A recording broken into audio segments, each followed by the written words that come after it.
I believe we have Sheriff Elfo calling in at this moment. He was at our last meeting, and we're so grateful. Sheriff, you are very close to a microphone, and everyone in the auditorium can hear you, and you're on speakerphone.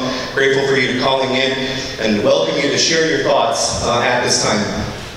Well, thank you, and I apologize I cannot fulfill my previous acceptance of the meeting, but in interest of everybody's health and safety and an abundance of caution, I thought it prudent to not attend in person. And by the way, I'm feeling fine, but I was exposed to COVID, so I have to just invoke some precautions until testing is taken care of. But I've stated in previous meetings, the governor's executive order does not constitute a mandate of any kind for law enforcement to take criminal enforcement action against businesses that violate the order. Aside from many other issues and constitutional concerns, it's simply not practical for law enforcement to arrest otherwise law-abiding people who violate the order, and the sheriff's office has not been asked to do so by any state or local officials. However, you'd be well advised that it appears that enforcement action by state agencies with regulatory enforcement authority, such as Labor and Industries, the Liquor Control Board, the Gambling Commission, that enforcement has occurred and has been threatened and can result in significant consequences such as fines. To answer a question I've been asked several times, I've been asked to declare the order unconstitutional. And under our state and federal constitution, it's the courts, not the sheriff, that has the authority and jurisdiction to determine the constitutionality of the laws and executive orders. So I urge those who have been aggrieved to seek relief in the proper form. I wish you all the best for a quick, healthy, and successful reopening of your businesses. And if there's any questions, I'd be happy to try to answer them. I think if there was one question, yes, go ahead and stand up and speak very loudly, and I will try to repeat it for the sheriff here. Go ahead. Okay, my question is, if businesses are being ordered to ask people to put masks on, aren't they giving medical advice, and thereby can they be sued for giving medical advice when they're not medical practitioners? I'll try to rephrase that for the sheriff.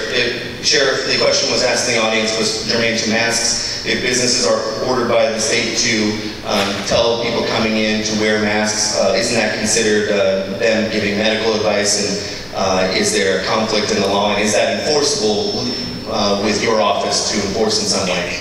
We would not be the agency to enforce that, and I don't believe there's anything illegal about a restaurant or a business requiring someone to wear a mask.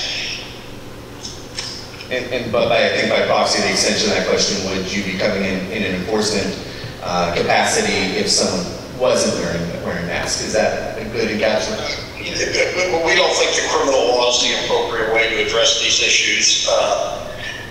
We've exercised common sense. We've never had one instance yet where we've taken any kind of criminal enforcement action against for violations of the order. But that doesn't mean that other host of regulatory agencies may. Sheriff, I want to thank you so much for your time. I really appreciate you calling in, and we're confident that you'll be... Oh, Donna? Sheriff, I guess there's one more question, and I'm actually just going to walk over to Donna unless the mic squeaks here, and I'll let Donna ask it directly. I'm going to hold both these for you. Hi, Sheriff. How are you? Good, Donna. How are you? I'm great. So my question is, first, these public servants that are health inspectors and liquor board, do they take an oath of office when they were sworn in? You know, I assume that they probably do, but I really don't know the answer. I know the Liquor Control Board does, and the Gambling Commission does, but I'm not sure about Labor and Industries. Okay, I can answer for you. That they actually did, and they do. And so if they are violating these businesses and harassing and terrorizing them and following through with unlawful mandates that Inslee is enforcing, why are they not being prosecuted? Why are they not being arrested? They're criminals. They're terrorizing.